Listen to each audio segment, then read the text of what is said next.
But just imagine the freedom if you never had to hide anything from anybody. What a beautiful world that would be. Welcome to Monday Mornings with Michelle, the new business podcast. Whether you're kicking off your day or kickstarting your business, Michelle is going to kick your ass into next week with the essential fours: strategy, systems, support, and state of mind. Now, welcome to center stage, Michelle Nedelec. Hey there, peeps. This is Michelle Nedelec, and I am super glad that you're here with us today because I have my most amazing guest, Ann Gordon. And goes Katie. Thank you so much for being here with us today. Thank you, Michelle. I'm super thrilled to come and play with you as always. Always. So give everybody the 5,000-foot view of who you are and what you love to do. Well, who I am, Ann Gordon. I live in California, and what I love to do is hang out on the ocean anywhere, everywhere. And my most favorite thing is to swim with wild dolphins and whales. I was almost going to change my verbiage to and give us, the tail wave of who you are. right. The 5,000-foot under the sea view of it. And I actually have turned what I love to do into my business in that I lead whale and dolphin wisdom retreats. I've been doing that since 2007, 15 years. And I also have become a retreat success coach. I love to share what I have learned about how to lead, create, and fill profitable, powerful retreats with others so they can lead their own retreats. I love it. I love your stories that you have behind how you do what you do. So I'm like, oh my God, that was brilliant. Oh my God, that was brave. Oh my God. In perpetuity. So how did you get into, in particular, retreats with whale and dolphin themes and wisdom? Well, here comes a story. You know me, you're not going to have a conversation without a few stories in there. So I used to train animals for movies and television for over 20 years. And as I was doing that, I got hired on a film that was shooting in Panama. And like most people, I'm like, Panama, it's got a canal and a jungle. What else does it have, right? And so we went down, and the film I was on hired a local tribe of Indians, indigenous people, as the actors on the film. And so I got to hang out with them, and they still live in traditional villages deep in the rainforest. So I got to go visit their villages, and I just fell in love with who they are as a people. They're just warm and open and just welcoming to everyone. Basically, the quality of life the rest of us are searching for. And as fate would have it, I married one of them. So as I then shifted my whole life to move to Panama to be with him, his beautiful family, I thought, this is great, but how do I make a living? There's no real film industry down in Panama. So the tribe survived on tourism. They were proud to share their culture and history with people who came to visit. And so I started working as a tour guide and sharing my story and my connection and my new family with visitors. And I grew up in the Pacific Northwest on the water, boating with my family, watching orca whales. And I thought, okay, I love this country. And there are two oceans, 80 kilometers or 50 miles apart. I thought, there's got to be dolphins and whales here. What species are there, and how do I get out to see them? It actually took 2 years to find out that Panama is one of the only places in the world where there are humpback whales that come from both the northern and southern hemispheres to breed and give birth. So I thought, well, who's doing whale watching? Nobody. So I literally pioneered the whale watching industry in Panama, which was not easy because nobody knew we had whales. In fact, I tell the locals and they go, we have whales? Aren't they dangerous fish? It's like, we have whales and they're not dangerous and they're not fish. So, apparently it's had a little bit of education to go in your marketing. A little bit. Right? Oh gosh. But as I started that and it became more and more popular, I, pardon the pun, wanted to dive deeper into connection with both the dolphins and whales, spend more time out there and with my clients, and really get into the spiritual aspect and wisdom we could learn from them. So that's when my whale and dolphin wisdom retreats were born, was out of, basically, I'm going to be really transparent here. I just wanted a way to spend more time out on the water with the dolphins and whales and get paid for it. So I didn't have to hire a boat out of my own money. And from my very first retreat, I saw these powerful, like, aha moments and realizations and transformations in my clients just from spending a week on the water with the whales. Nice. So then I was hooked. I'm like, yes, this is amazing. I need to do more of this. And here I am. Nice. I love it. I was watching a Jane Goodall special or documentary, and she said when she first started going out to watch the gorillas, she was observing them and what they did and how they did, and Right. Wow, this is awesome and fun, and went back to the academia, and they're like, you're doing it all wrong. You're not supposed to study them like that. You're supposed to, watch how they do things in a human way. And she's like, no. Watch how they do it so that we know how they do it, and we can go, wow, look at how they do it. That's pretty awesome. And I immediately thought of you, and I'm going, oh my God, that's exactly what Ann does with the whale. This is awesome. Yes. And your whole philosophy on the whale and dolphin wisdom, I think, was bred from that unbelievable, one, heart that you have, and two, willingness to observe what's going on for them in their surroundings, the way they do it, and not attaching our silly human beliefs onto them, which I think is super cool. So talk to us about your whole whale and dolphin wisdom and what it is, how it works, all that fun stuff. Sure. You're right. I'm totally an observer, just like Jane Goodall, who I was privileged to meet once. That was amazing.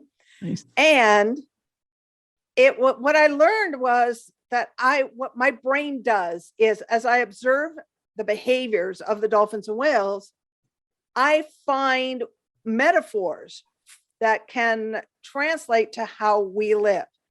So, for example, one of my favorite ones is dolphins you've heard, they have this sonar, this echolocation, where that they can literally, they have X-ray vision. Not only can they see when it's nighttime or when there's very murky waters, they can see with their echolocation. And sonar that the Navy uses was patterned after the dolphins, not the other way around. And that not only can they see in low light conditions, but they can see literally inside the body of a fish to see if it's got a broken bone or it's injured or weak. But they can see inside each other's bodies to see if somebody's sick or there's a tumor or there's a pregnancy. And they can see inside the human body. Now, what I've also observed is not only can they see the physical state of your body, they can see the emotional state. Now, and if you think about it, when we're upset, when we're sad, when we're angry, when we're relaxed, we hold our body differently. And that's what they're reading. So imagine that in the world of dolphins, there is no such thing as a secret or lie,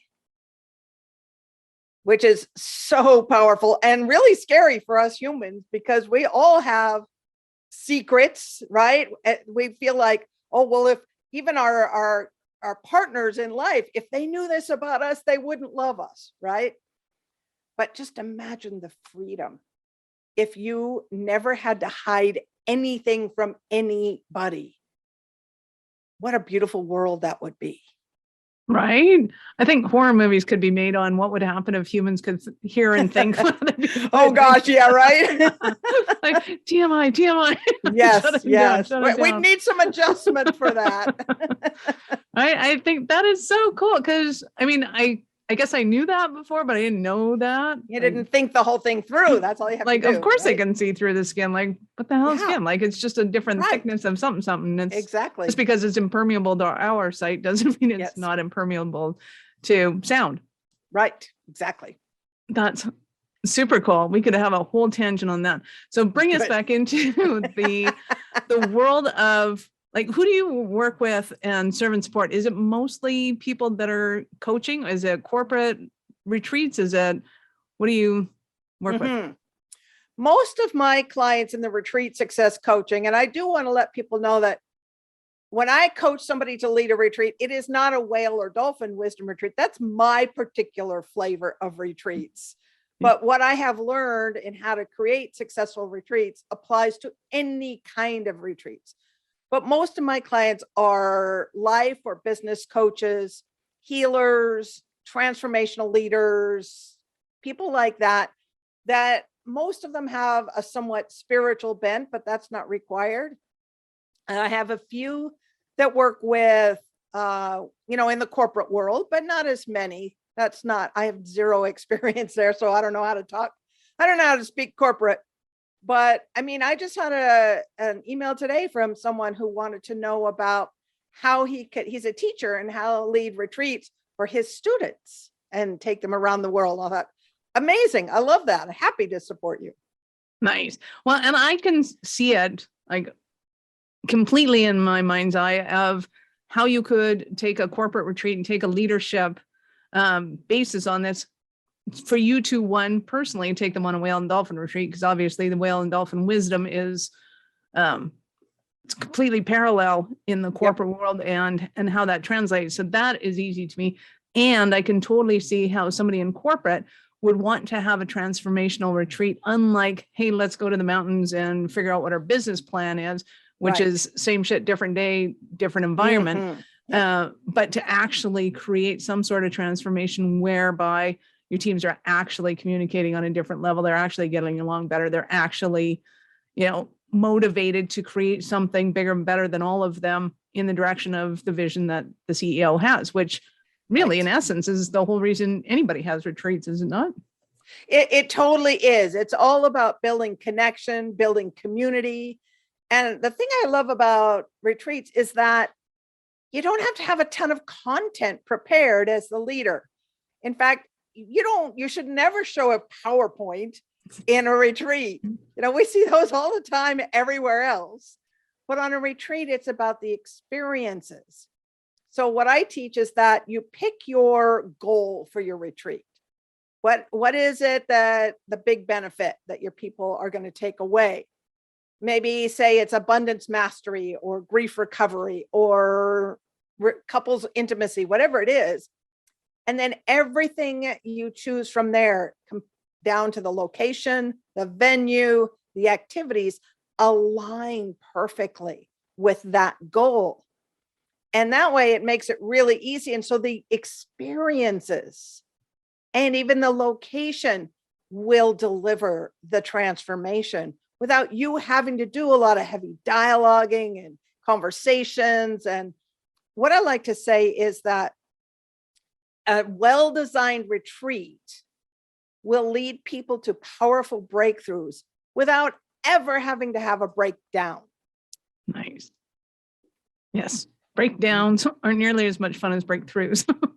Exactly. I mean, sometimes we need to get to the breakdown to get through to the breakthrough, but there's no need to have, this heavy, big session to get through it. It's just like, oh my gosh, we had this amazing experience and I get it now. Nice. I love that. And it really is kind of, to put it in terms that most people are familiar with, it's having those aha moments versus, oh my God, I hate my life. I don't want to be here anymore. Exactly. And it can be really subtle. Like you were saying, whale watching for corporate. I've long said that whales represent abundance. So if you're any wealth mastery type retreat, if you take them out whale watching, they may not understand how it aligns at the beginning, but on the boat, you can talk about how whales literally are the largest animals on earth, eating the smallest, and you never see a skinny whale. And that science has actually recently proven that when there are more whales in the ocean eating fish, there are more fish for the whales to eat, not less. So just the presence of whales, they literally create their own abundance. Nice. So you could just go on and on Right. with abundance, mastery, financial wealth teachings from there. Beautiful. I love that. So talk to me about the context of retreats versus workshops versus, like, does it have to be out in the mountains? Does it have to be out in the ocean? Does it have to be all that kind of fun stuff? Sure. Yeah. I see the word retreat used pretty loosely in the coaching industry. Some people call a retreat sitting in a conference room for 3 days. That's not what I consider a retreat. Or, a 3-day event where it's the whole thing is to lead you to, buy into a year-long mastermind. That's not a retreat either. To me, a retreat is a live experience with a destination. You go someplace else. It doesn't have to be to Bali or someplace really far remote, or it can. It can be to a mountain lodge an hour outside of town. And it doesn't have to be out in nature. There's some retreats that you could do in New York City, depending on who your audience is. It's all about your audience and the goal of your retreat. So, if you're doing an Italian cooking retreat, obviously you're going to go to Italy. It's kind of a no-brainer. But if you're doing a women's empowerment retreat, maybe doing it in New York City, where they get pampered by a high-end, makeup artist and, wardrobe advisor and colorist, all of those things. So they start feeling better about who they are. That's the perfect environment. You're not going to find all of that on a tropical island somewhere, right? So it's all about aligning it and having more experiences than you actually have content. Nice. Is it possible to do a virtual retreat well? It is. And again, a virtual retreat is something that kind of came up out of the pandemic. And I led my first one in April of 2020. But what I did when I created my first virtual retreat was, how can I translate the experiences of a live retreat into the virtual format? So again, it's not me teaching the entire time. Mm-hmm. I include community building activities. You can bring in dance and meditation and prayer and chanting, and you could do cooking demonstrations. You could do art projects. There's all kinds of ways you can do this. And you can even bring in play. I do a really fun improv game on one of my virtual retreats to talk. I teach people how to lead virtual retreats in a virtual retreat. So they experience it and learn how at the same time. And we do this super fun game where I draw a piece of paper that has a couple words on it, and they get 1 minute to act out what it says. And it's all about how to be in retreat leadership. So maybe you are a narcissist. Maybe you are shy and fearful. Maybe you are insecure and ill-prepared, and you get 1 minute to act it out. And it is hysterical. And it also helps you start paying attention and becoming conscious to how you actually are in leadership, because we all have those tendencies to be a little shy, a little nervous, or narcissistic at times, right? So absolutely. Right? So when you do a virtual retreat, it's not just, again, PowerPoints the whole time. It's bringing in as many other experiences and activities as you can that, again, align with the goal. Nice. I love that. So even though some people might be doing, sage grass and charms, you could, in theory, be doing a little bit of AC/DC and a little bit of some just, whatever your flavor is and whatever the intention of the program is. Nice. And if there's ways, like if you're doing smells and scents like that, Mm-hmm. if you're doing essential oil virtual retreat, then when people sign up, mail them a package of essential oils that they don't get to open until the retreat. So yeah, those are fun. We love our little gift boxes. Exactly. and being able to, and the cool part to me about I'm going to call them gift boxes just because I like calling them gift boxes, because I like getting presents and Yes, any we all excuse is a do. present. Yep. the thing I like about those is that you're having a similar experience with other people in different places. And even if it's just as simple as, getting your little sign going, hey, come on the sign. Right. It has a sense of camaraderie about it, even though it's Yes. silly and simple and all that kind of fun stuff. So whatever that thing, even if it's a workbook, right? You still have that sense of, okay, we're in this together and let's go. I like that. Nice. Yep. Can you give us an example of one of your Cinderella stories? Absolutely. But before we do that, I want to say I did one where I participated in one where that we did origami. And it was hysterical. And some of us really got it and some of us really didn't get it. And the retreat leader did not get it at all. And she brought it. And so it was fun to watch everybody go through this together. It was very bonding. Yeah. So, on that note, before we get into it, we can bypass your Cinderella. Well, not bypass. We'll postpone. We'll postpone the Cinderella story. Yeah. Because in a workshop I used to do, I'd give everybody out. I'd put everybody in round tables, and then give out these the yellow envelopes, melanin or whatever they were, manila envelopes, and it was a secret. So they got together. They picked out the leader of the group.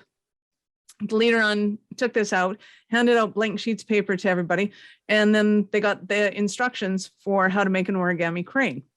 And if you've ever done an origami crane, it was like, okay, this is easy. If you've never done an origami crane, the instructions are useless. Right. They're written by a bunch of white people that are trying to figure out what a bunch of Japanese people have been doing this for 50 years. Or Japanese people, and it's translated to English not very well. And you're like, what? Not trying to be racist, just funny. It's all good. Yes.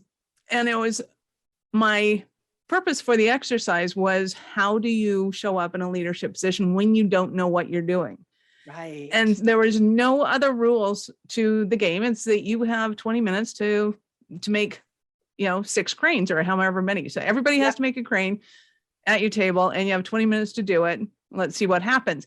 And so it was hilarious to watch these guys. Some of them would freak out because they didn't know the answer, and they're thinking they're going to get shit, and their boss is watching them. And oh my God, how do you behave when you don't know what you're doing? Right. And it was hilarious. And I'm like, one guy's running around going, hey, have you ever done this? Have you ever done this? Have you ever done this? Have you ever done this? Come over to our table. Can you show us how to do this? It's like, yes, that's the entrepreneur in my group. Right. Spot them a mile away. And it was just an opportunity to be able to see how we do what we do. And how resourceful are you? There was no rule saying you couldn't go from table to table. There's no rule saying you couldn't stand up and go, hey, has anybody ever done this before? Can you show us how? That'd be awesome. Right. But they all took kind of whatever their way of dealing with management was. And then all of a sudden when they see, hey, there really are no rules in this. And how are you doing that at work? And I was like, oh, I get it. And it was hysterical that by the end of the hour, all of the competitive ones were like, okay, got to get this damn thing done before. I bet they were. We had origami cranes everywhere. It was gorgeous. Oh, that's fun. It's super fun. Cool. Awesome. So carry on. Yes. So from that silliness to, I love to tell this story. I had a woman come on one of my retreats who I had never met. She actually was a friend of someone who'd come the year before, referred to me. She knew nothing much about me other than her friend said, you got to go. And she came and she had a good time. She was a little quiet, a little reserved on the retreat, didn't share much until the final afternoon sharing circle last day. She shared with us all that 7 years prior, her husband and the family dog had been killed in a car accident where the car burst into flames and they could not get out. Now, if that isn't bad enough, she was driving the car 2 cars behind them on the road. So she saw the whole thing. Oh, brutal. I can't even imagine the horror of that. Right. So what she shared with us was, on this retreat, for the first time in 7 years, she felt happy again. Aww. That is the power of retreats. Nice. Yeah. And now she Yeah. comes on at least one, sometimes two retreats of mine a year. And now she's a dear friend. Oh, that is awesome. That is heartbreaking on one end of the course. scale. Absolutely. Rejuvenating on the other. It's like, yahoo, this is awesome.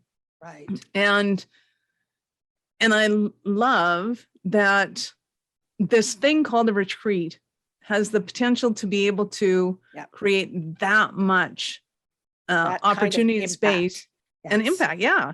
Because you wouldn't have got that at a workshop. You wouldn't have got that at a meeting. You wouldn't have got that at a, planning session.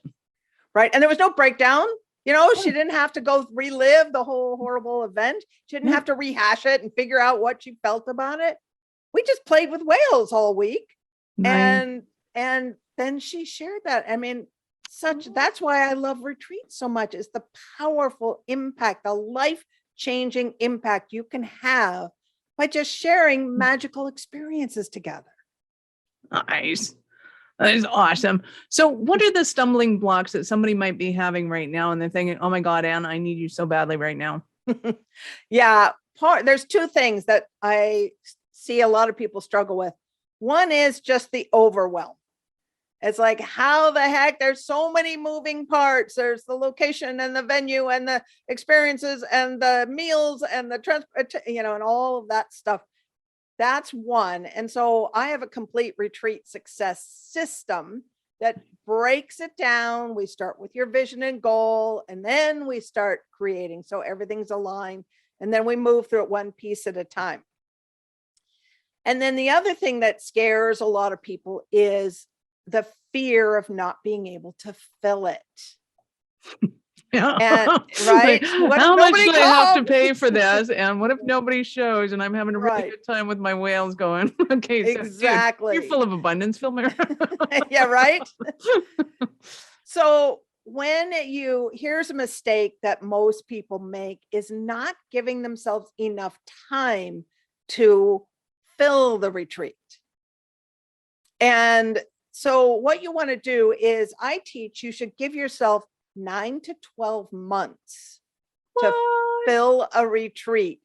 Well, and if you think about it, and that's a week-long retreat, if you think about it, depending on who your audience is, people need time to plan.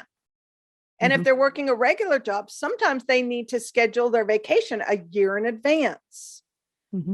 Or schedule family care or pet care or elder care, whatever they have to organize in their life.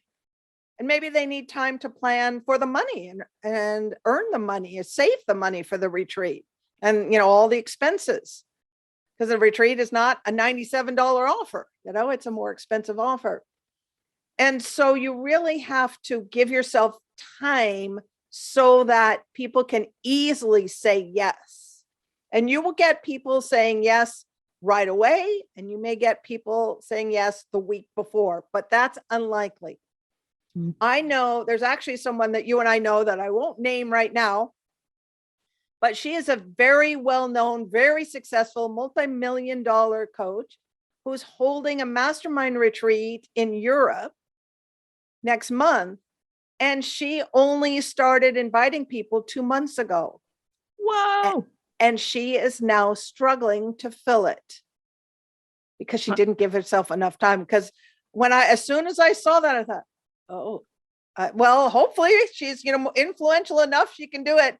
And now I just saw an email go through going, well, we're opening it up to anybody now. It's like, okay. Yeah, when you go backwards on those, it's not a good sign. Although some people might be able to get real cheap now. Right. For them. Well, and it's funny because even in corporate retreats, a lot of business owners I have seen, or C-level executives, think that, okay, we're going to go on this retreat in 3 months. And it's like, okay, but dude, you got to remember their family is going to be totally jealous that they're getting to go on this. So they need to organize their holiday so that there's no jealousy factor in there. They have to have people that are competent and capable of replacing them for a week while they're gone.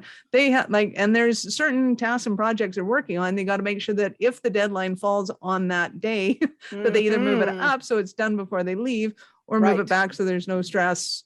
That they don't have half their brain is focused on this other problem at work when they're trying to think about whales and dolphins and or AC/DC, whatever you got going on. Right. Whatever the theme and activities are, exactly. You want them full. That's the thing about a retreat. You want them fully present. On some of my retreats, we're completely off the grid. We don't even have cell signal or internet, which is so much fun for people to see. How do you live? I know. In this day and age, how do you do that? You just evaporate when there's no cellular energy holding you together. Don't. That's awesome. So I know our listeners are going to want more from you. How did they start their journey with you? All right. Well, I have a free gift for everybody, which is a Create Your Dream Retreat planning guide. And you can just get that at createdreamretreats.com. And I'm sure in the show notes, you'll have the link as well. And this is the place to start in the create phase. And it will take you through finding your vision and then all the details you need to think about to start planning your retreat. I love it. Even my cat's going, wow. It's awesome. We'll do a cat retreat. There you go. Awesome. So, Anne, I have to ask you, at what point in life did you know that you were special kind of crazy enough to think that you could become an entrepreneur? You know what? Here's the thing. This is a good story. I never wanted to be an entrepreneur. That was never, I'm not, you talk to so many entrepreneurs and they're like, as a kid, I had a lemonade stand and I always wanted to have my own business. Not me. But here's the thing. Almost everything I wanted to do, nobody else was doing. So starting back when I started training animals to go out to schools and do educational outreach programs to teach a respect for wildlife. I lived in the Seattle area. Nobody was doing it. So I couldn't work for anybody. So I had to start that. Then I switched to training animals for film in the Pacific Northwest. Nobody was doing it. So I had to start my own. When I started down in Panama doing tours, I worked as a freelance tour guide for a while. And I wasn't getting enough work. And I thought, but nobody is specializing in these tribal village visits. So I started doing it. And you already know about the whale watching tours and the retreats. Nobody was doing it. So I had to start it myself. So that's kind of how I became an entrepreneur, the kind of the back end way, doing it's all about, for me, it's about following my heart and doing what I love. Nice. And the only way to do that was as an entrepreneur. Absolutely. I think if more people recognize that, we'd have a lot more entrepreneurs on the planet doing what they love to do and what they see a need for, which I absolutely love and adore. And would you happen to know offhand what was the funniest mistake you made as an entrepreneur? Oh my gosh. That's probably a tough one. Nobody else asks that question. Oh my gosh. What popped into my mind is when I was training animals, this is ridiculously embarrassing. I was training dogs. I was the head trainer. I got hired to train the dogs for some of the Air Bud movies. Yep. This one was Air Buddies. First one with the puppies. And at one point, they wanted us to come into the sound studio and get puppy noises. So it's like, okay. So me and several of my trainers went in there and we had all these puppies on the floor in the sound booth. And, we have to be really quiet while trying to get the puppies to make the noises they want. They wanted barks and yips and whines and, all the things, right? Yep. And when you're dealing with puppies, where are you? You're not standing up. You're not in a chair. You're on the floor. You're running around, hands and knees, crawling around. And at one point it was totally silent and I was bending over to get a puppy, let out the biggest fart possible. Sound room. Hey, did you pick that up? Yeah. Oh my God. My other trainers all cracked up laughing and I was beat red. I'm getting red thinking about it now. And the sound engineers were behind in their little room. They're like, oh God. And they're laughing. But of course, I guarantee you they used it somewhere. I was going to say, did it make it in the movie? Because I'm pretty sure everybody on the planet's blamed their dog for. I'm sure they used it somewhere, sold it to somebody because the room was silent when it happened. And it was like, oh, crap. Oh, that's awesome. Oh, man. Well, so far you win the award for best story. That's awesome. That's the most embarrassing, funny moment ever. Well, and to me, that's just kind of entrepreneurialhood is you just go, did I do that? Yeah, that was Like, you. What are you going to do? Okay. It's like the whole world there's heard it. And the poor guys who heard it in their earphones, right? Their headphones. It's like, Well, at least you Sorry. weren't doing some team exercise where you had somebody's face in your butt, but hey, yeah, no, could have been worse. I don't know how much more. Oh my God, you are awesome, man. I love talking to you. Every time we get together, I laugh so hard, my cheeks hurt. I like that. So thank you again so much for your time. I appreciate it. You're Any welcome. last words for our peeps? I just, if I'm just going to not even think about retreats right here, I'm just going to say, follow your heart. If you're feeling called to do something, if you're having the idea, it can be done. I mean, as you've heard my story, going everywhere from marrying a man in the jungles of Panama and moving my career down there to shifting gears to starting pioneering a whale watching industry in a country who'd never even thought about whale watching. But you know what? I have zero regrets. A lot of adventures. It wasn't always easy. There was a lot of hardship, but so worth it. So just follow your heart and live your passion. Beautiful. Awesome. Thanks, Anne. You're welcome. Peeps, this is Michelle Nedlick. Thank you for being here with us today. Be sure to subscribe to the show. And if you're looking to scale and automate your business, reach out to me at michelle@awarenessstrategies.com or connect with me on LinkedIn or Facebook. I'd love to hear from you. Thank you for listening to our show. I'm all about being a resource center for entrepreneurs to give them the information and the support that they need to make it in business. As such, the notes for this show can be found at our website at awarenessstrategies.com/blog. Be sure to subscribe, give us a rating. I like 5 stars personally, and share with your friends.